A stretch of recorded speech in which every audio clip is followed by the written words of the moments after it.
Hello everyone, myself Amit Naik. I am a student of BTech Computer Science Engineering.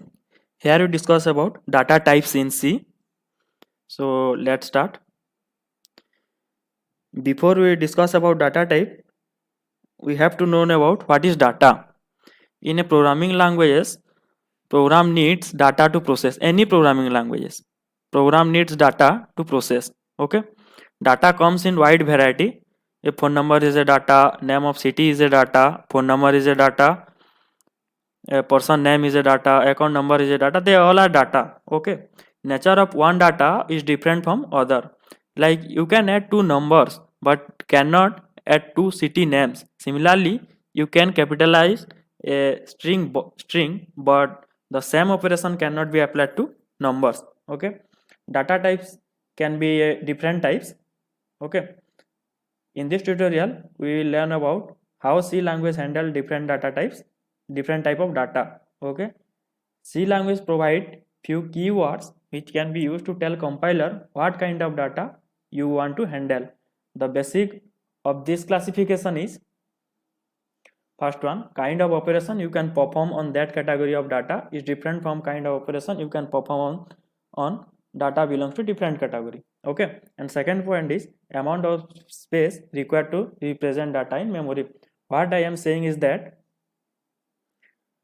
data types provide us two basic information, that is, one is nature of data to be stored and size of information to be stored. Okay, in C language many type of data types. Let's learn about them. Here is a diagram of data type classification. One is primitive basic data type, another is derived data type, and user defined data type, and valueless, which is void. Okay, void is also in basic data type. Okay, so let known about basic data type. Basic data type is also called as fundamental data type and also known as built-in data type. Okay, and basic data type not composed of other data types. They allow us to store only one value in a variable. Okay, there are five basic data types in C. C provides a standard minimal set of basic data types. Sometimes these are called primitive types. More complex data types can be built up from these basic types. Okay, C has five basic data types and they are as follows. One is integer data type, character data type, float data type, double data type, and void data type. Okay, so um, let known some points about derived data type.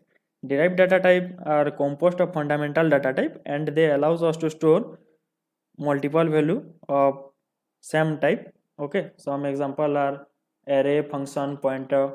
Okay, so in this tutorial we will learn about basic data types, which is character, integer, float, void, double. Okay, so let's start with integer data type. In data type is used to declare integers. Okay, integers are the whole number such as 2, 3, 0, 25, minus 1, 56, 1, 2, 3, 4, 5. Okay, these are the integer numbers. Okay, integer numbers are do not have any fractional parts. Okay, so that is integer numbers. Declaring a variable as a integer, we write int and then the variable name. Here is an example of declaration of integer data type. Okay, int is a data type, a is a variable name, and 25 is storing variable a. Okay, so 25 is a integer type, so we declare as integer data type. Okay, here same in k, the 11000011 is also a integer type, so we declare int data type. Okay, for variable name. Got it? And integer data type consumes 4 bytes in memory.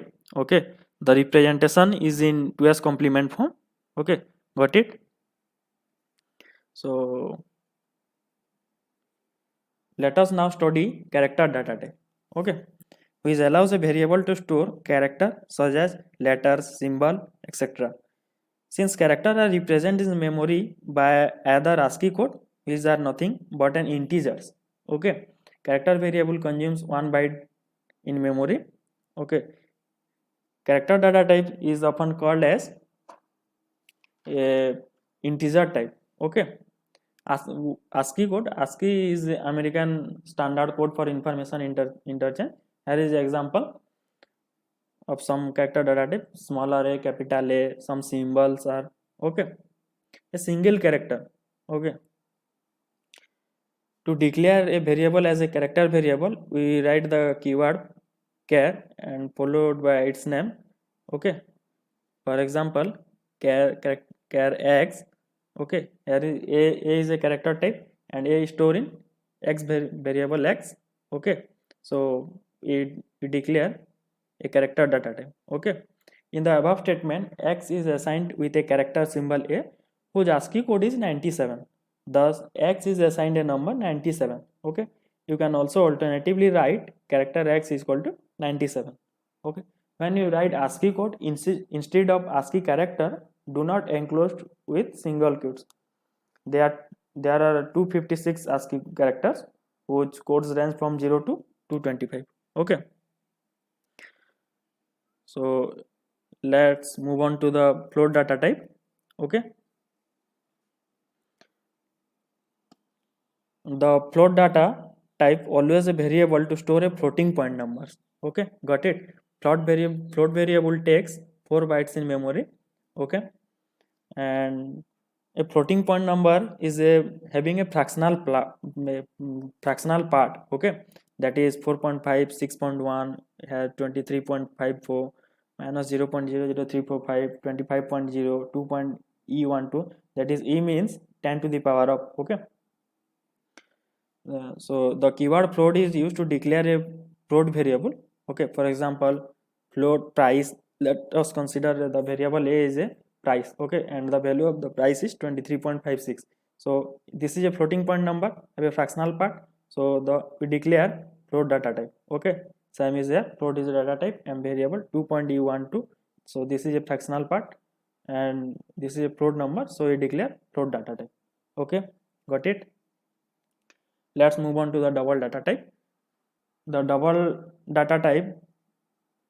data type double is also used for handling floating point numbers. Okay, but it is treated as a distinct data type because it occupies twice as memory as the type float. Okay, and store floating point numbers with more longer range and precision as compared to float. Okay, it typically occupies 8 bytes in memory.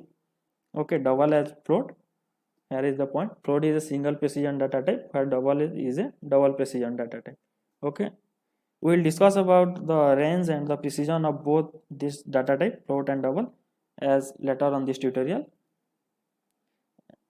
To declare a variable as a double, the keyword double is used, and for example, double weight. Okay, so let's move on to void. Void is nothing but this is empty. When a variable is empty, so this is called as void. Okay, nothing in that variable. Okay, it simply means empty. Okay, so let's move on to some modifiers. Okay, some of the basic data types can be argumented by using certain data types qualifiers, that is called modifiers. Sometimes you use to modify the amount of storage space, okay, allocated to a variable. In that case, we prefix the data type to the modifier. Okay, for example, we increase the range of int type from 2 bytes to 4 bytes. Okay, by prefixing it with modifier long. Okay, long is a modifier. Okay, let's learn which modifier are used to different data types. Okay, there are 4 type of modifiers, that is short, long, signed, unsigned. Okay, long is used to increase the range of values stored and storage size of a variable. Okay, long is used to increase the range of values stored and storage size of a variable. Got it?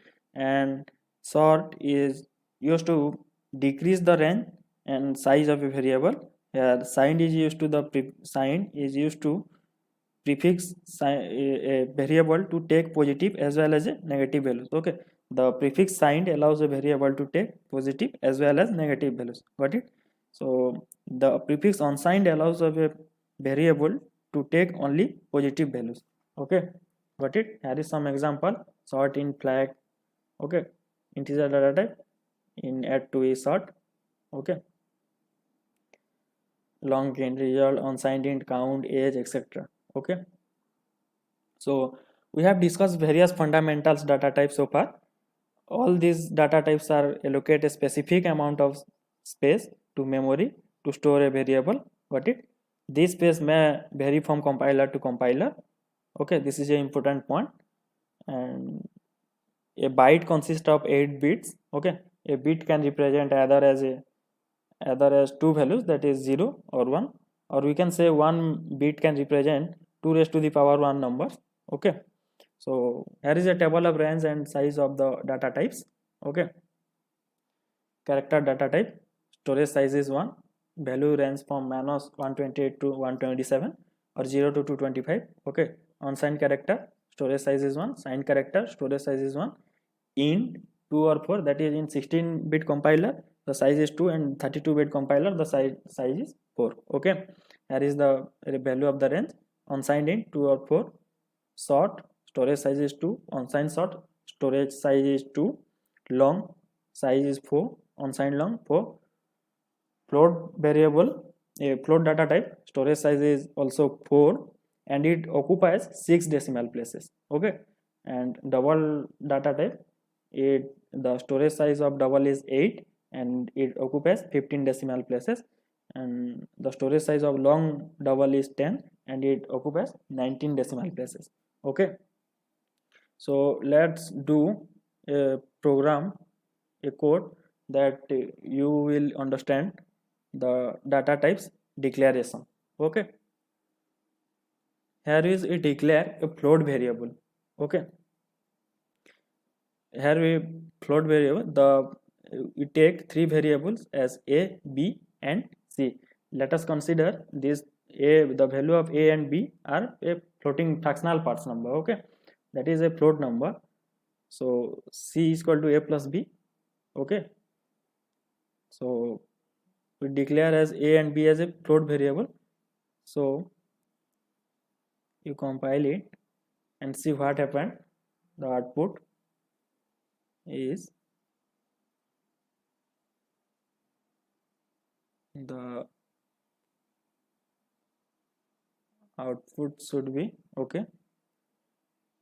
We declare as a float variable, so we enter a float type number, so 10.00 and another number is 15.20. okay, so the result is also a floating point number. Okay,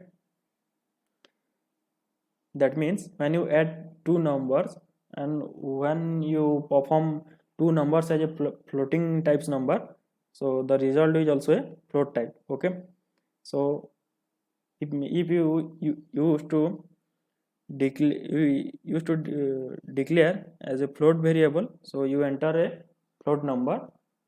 Okay, so the output is correct.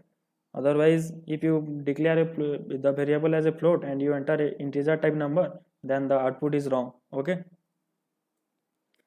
if we declare the variable as a integer, then what happened, we will see percentage d.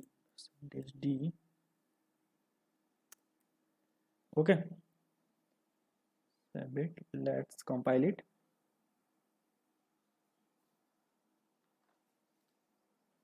Enter two numbers. Here we declare the variable as an integer type, so we enter two integer values, one is 10 and one is 30. Okay, so the result is 40, that is a integer type. Okay, so I'm just saying that whenever you enter two integer type, the result is also a integer type, and when you declare a variable as a float type, also the output of the program is also a float type. Okay, got it? So, and if you declare as a variable as float and you enter as the value is int, the output is incorrect. Okay, wrong. So whenever you declare a float data type, okay, the variable is a floating type and you enter float number, then you have to correct the output is correct. Okay, that means whenever you declare a variable as a int type, then you have to enter a two integer values. Okay, so the output is correct. Okay, thank you for watching this video. That's all in this tutorial. Okay, have a good day, see you again.